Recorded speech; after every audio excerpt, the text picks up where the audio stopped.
জলের স্রোতে রিলস বানাতে গিয়ে ভেসে গেল এক কিশোর। ঘটনাটি ঘটেছে দক্ষিণ চব্বিশ পরগনা জেলার বারুইপুর উত্তরভাগ পাম্পিং স্টেশনে। নিখোঁজ কিশোরের নাম মোহাম্মদ শামীম, তার বাড়ি বারুইপুর মল্লিকপুরে। বিকেল 4টে নাগাদ এই ঘটনাটি ঘটে বলে জানা গিয়েছে। তার সন্ধানে বিভিন্ন জায়গায় তল্লাশি চালানো হচ্ছে বলে পুলিশ প্রশাসন সূত্রে খবর। এলাকার বাসিন্দাদের বক্তব্য, উত্তরভাগ পাম্পিং স্টেশন এক পর্যটন কেন্দ্র। প্রায় বিভিন্ন জায়গায় মানুষ এখানে ঘুরতে আসেন। অতিরিক্ত বৃষ্টি হলে সে সংখ্যাটা আরও বাড়ে।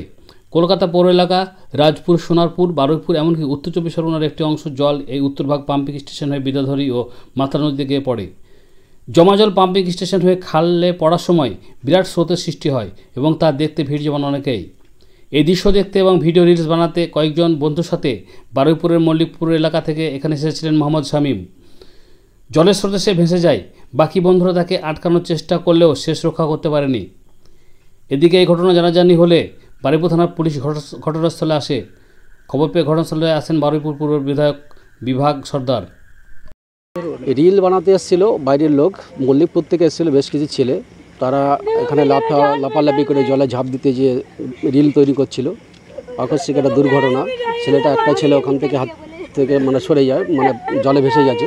তো তাকে খোঁজাখুঁজির আমরাও চেষ্টা করেছি, আমরা লোকাল লোক যতটা পেরেছি এতক্ষণ ধরে তার সহযোগিতা করে যাচ্ছি এবং বডিটা এখনও পর্যন্ত পাওয়া যায়নি।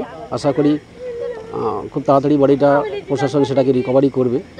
इधर तो सबसे बोली डीजल का खर्चा दे दे 20 रुपया, टोटल चल हम दे देने पैसा। तो हम उसका बोला ठीक है चल। उसके बाद 40 का था, फिर इधर आया तो इधर उतर के वो बोली चल नहाए।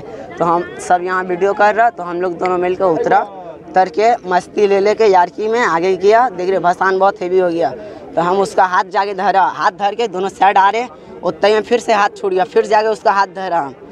हम कोशिश किया उसको बचा ले, निकाल ही रहा ने, फिर वो का ऐसी हाथ छटपटाइस ना, उसका हाथ छूट गया। तो तई में फिर हम निकल के सबको बुला के लेके गया सब खोजी से। পুরো এখান থেকে একদম সেই ব্রিজ পর্যন্ত খোঁজা হয়েছে। জাল টাল তুলে দেখলাম, এখানে কিছু পাইনি। এটা 2:30টার সময় খবরটা পেয়েছি।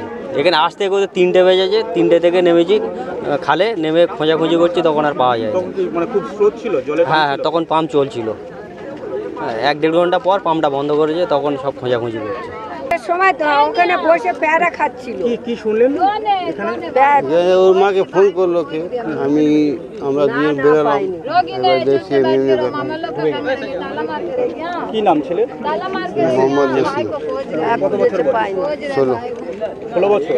आसे लागे जी मेरे बच्चे को कहाँ से लागे, कहाँ से भुट्टा करे, भुट्टा कहाँ से आगा रे, भुट्टा कहाँ से आगा, अपनी बोलेगा रे। জোন এটা মানুষকে বুঝতে হবে যে এখান থেকে সেই গড়িয়া, বাঘাযতীন, কলকাতার জল সব এখান থেকে এসে পাস হচ্ছে।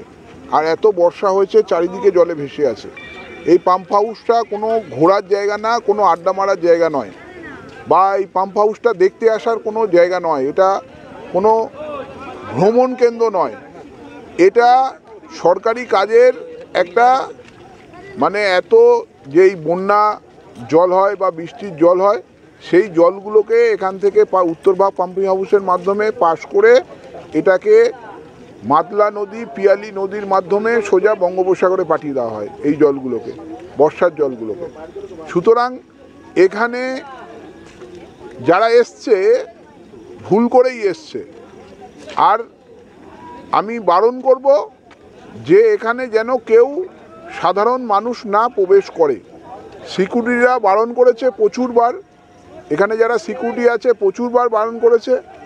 বারণ করা সত্ত্বেও সাধারণ মানুষ শোনেনি, তাদেরকে মারধর করে এখানে ঢুকছে। এটা যেন একটা ভ্রমণ কেন্দ্র হয়েছে, এটা যেন আড্ডা মারার জায়গা হয়েছে। এই রকম সাধারণ মানুষ যদি ভাবে যে এটা ভ্রমণ কেন্দ্র বা আড্ডা মারার জায়গা, তাহলে তো মানুষ ভুল করবে। আমাদের বারণ থাকছে সবাইয়ের প্রতি, থানার আইসি সাহেবও আছে, সকলের উদ্দেশ্যে সতর্কবার্তা থাকছে যে এটা একটা প্রোটেক্টেড জোন, এর মধ্যে যেন সাধারণ মানুষ কোনোভাবে প্রবেশ না করে।